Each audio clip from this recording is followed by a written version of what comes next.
everyone, welcome to my channel SS Online Classes. Myself Sabiha Sultana. So from today I am going to start social science classes for 9th standard NCERT syllabus. In this, the first chapter of history is Christianity and Islam. So these two religions are major religions among the religions of the world like Hinduism, Jainism and Zoroastrianism. So in this chapter we will learn about the teachings and preachings of Christianity and Islam, and the life of Jesus Christ and Muhammad Paigambar, and the principles of Christianity and Islam, and many more interesting facts. So let's start with this. Chapter 1. Christianity and Islam. Christianity and Islam were established after 1st century CE. They have become major world religions. They are known as Semitic religions. These two religions basically originated in Central Asia and spread to the different parts of the world. Christianity.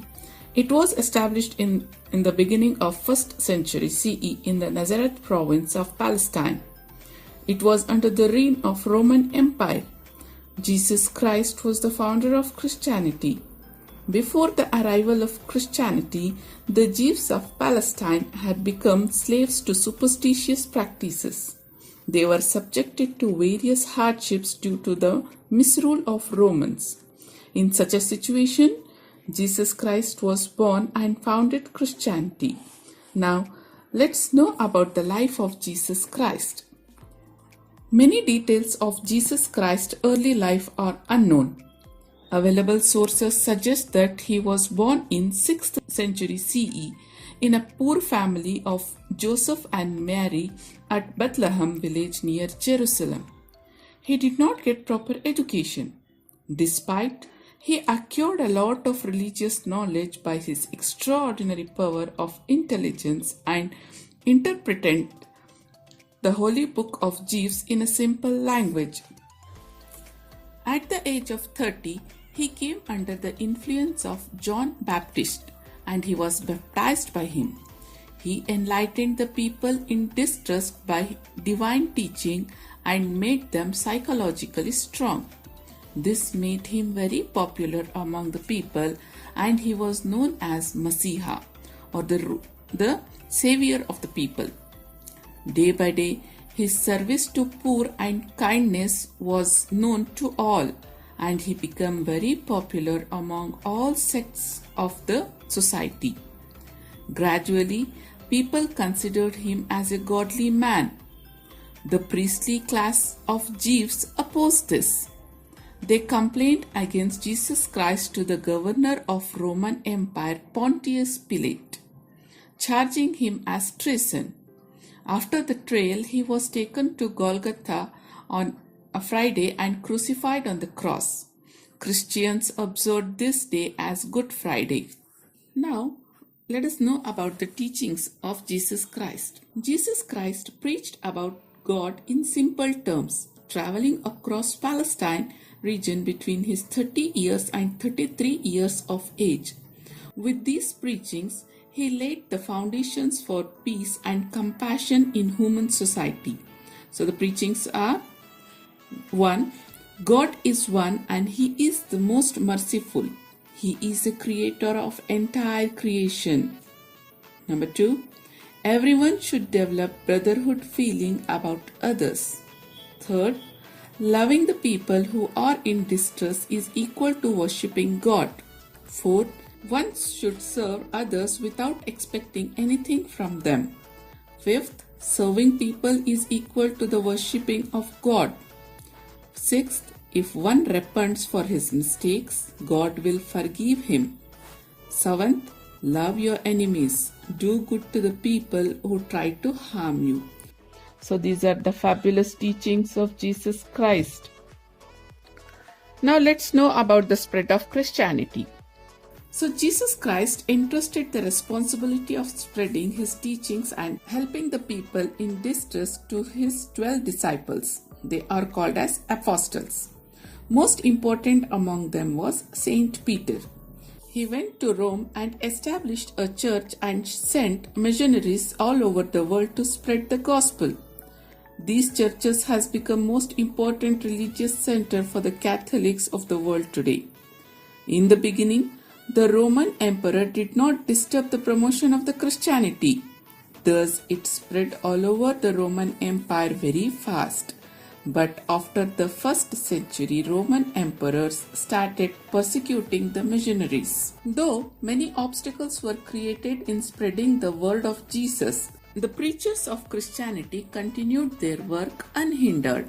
Later, in 4th century, Constantine accepted Christianity as the national religion in 313 CE.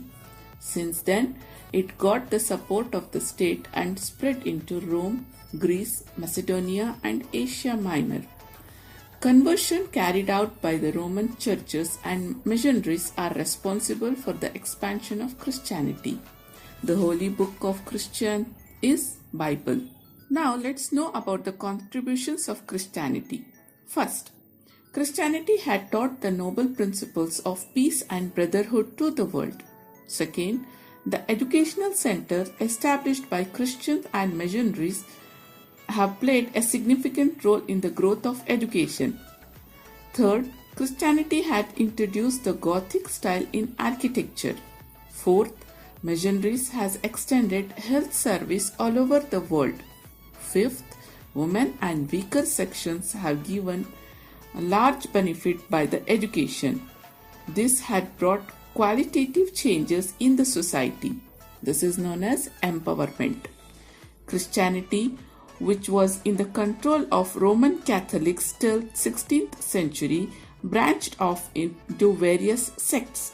Christianity slowly went beyond the reach of the common people and the principles of Jesus Christ. Churches were dominated by priests and landlords. People opposed such religious practices. In such a situation, Martin Luther started Reformation movement in Germany. A new sect called Protestants started. With this, two sects emerged in Christianity. They are known as Catholics and Protestants. Various nations of Europe established colonies in various parts of the world with the help of geographical discoveries. They slowly emerged as strong political forces. In order to ensure their continuation of authority, they also supported Christianity. These developments resulted in the growth of Christianity in India and various other countries of the world swiftly. Now, this was all about Christianity. Now, let's move towards Islam. Islam originated in Arabia. Arabia is a peninsula of West Asia. It is basically a desert which is not suitable for agriculture. Thus, the Arabs migrated to fertile lands and settled in places where water was available. Such places were Mecca and Medina. In the beginning, Arabs worshipped many objects of nature like stones, trees, and streams as gods. Kaaba was considered to be one of the most important religious places. So, here the founder of Islam was considered as Prophet Muhammad. So, let's know about the life of Muhammad Paigambar. Prophet Muhammad Paigambar was born in 570 CE at Mecca. His parents were Abdullah and Amina. He lost his parents during his childhood and was brought up by his uncle. He was a shepherd in the beginning and later he started visiting Mecca and Syria for business purpose. In Mecca, he was introduced to a rich widow by name Khadija and was employed by her. Later, he married her. They had 2 sons and 4 daughters. When Muhammad traveled to different places for textile businesses, he came under the principles of Christians and Jews. He started meditating deeply for long hours on Mount Hira to find remedies for the social and cultural shortcomings of Arab people. After Paigambar achieved enlightenment, he was called as the messenger of the God by the people. Soon, his principles became very popular among people and many became his disciples. When he was in deep meditation, he used to share his messages with his disciples. They were considered as the messages of the God by his followers. Such collections of the messengers was compiled and published later. This is known as the Holy Book Quran. Later, Paigambar started preaching his principles in Mecca. When Paigambar opposed polytheism strongly, the enraged people of Mecca conspired to murder him.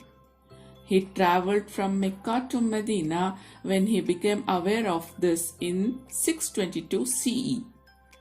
This incident is known as Hijrah, and Muslims reckon this as Hijrah year. The people of Medina welcomed him and followed his principles. After 8 years, there was a war between Mecca and Medina, and the people of Medina defeated the people of Mecca. Paigambar came back to Mecca. The people of Mecca accepted his teachings. Finally, they became the followers of the religion propagated by Paigambar. Gradually, his principles spread all over the Arab region. Paigambar died in 632 CE. Now, let's know the teachings of Islam. Islam means submissions of oneself before the God, and Muslims means the follower of God. The teachings of Islam are here. First, God is one. A simple prayer is enough to win the heart of the God. Second, one should lead an honest and principled life and should keep away from all the bad habits. Third, one should have respect for women and compassion for the poor and weak. So these are the teachings of Islam. Now we'll see the rituals of Islam. Islam follows 5 important rituals. First, Kalima means belief only in Allah. Muhammad is his prophet. Second, Namaz, prayer for Allah for 5 times a day. Third, Roza, fasting in the month of Ramadan. Fourth, Zakat, definite sum to be spread in the income to give to the poor. Fifth, Hajj, pilgrimage to Mecca once in lifetime. So these are the rituals of Islam. So here, as the Christianity expand, here we all can come to know the expansion of Islam too. After the death of Muhammad Paigambar, the Caliphs took over the responsibility of promoting Islam. Caliphs are known as the successor of Paigambar Muhammad. With the sincere efforts of Caliphs, Islam spread from Spain to India within a century. The reasons for such a fast growth are simplicity of Islam, efforts of Caliphs to spread Islam, devotions of Muslims, religious interest of sultans, conducive political situations. Now let's learn about the contributions of Islam. After accepting Islam, Arabs have been known for the following contributions: medicines for measles and other diseases and books on medicine, new invention in science and mathematics, the spread of knowledge built by medieval Arab and Persia is in the field of geography and astronomy to other parts of the world. Islam influenced the art and architecture. The features of Islamic architecture can be seen in the buildings built in Roman, Byzantine and Persian empires. Like in other religions, many sects can be found in Islam. The most important among them are Shia and Sunni. The successors of Muhammad Paigambar are known as Caliphs. They became the religious and political leaders of Islam after Paigambar. Abu Bakr was the first Caliph. Religion is the clearest telescope through which we can behold the beauties of creation. Quoting William Scott Downing, one must know about other religions along with his own religion to be a social being. This was a brief knowledge for Christianity and Islam. Stay tuned with us to know more about social and social being. Thanks for watching. Keep learning. Stay home. Stay safe.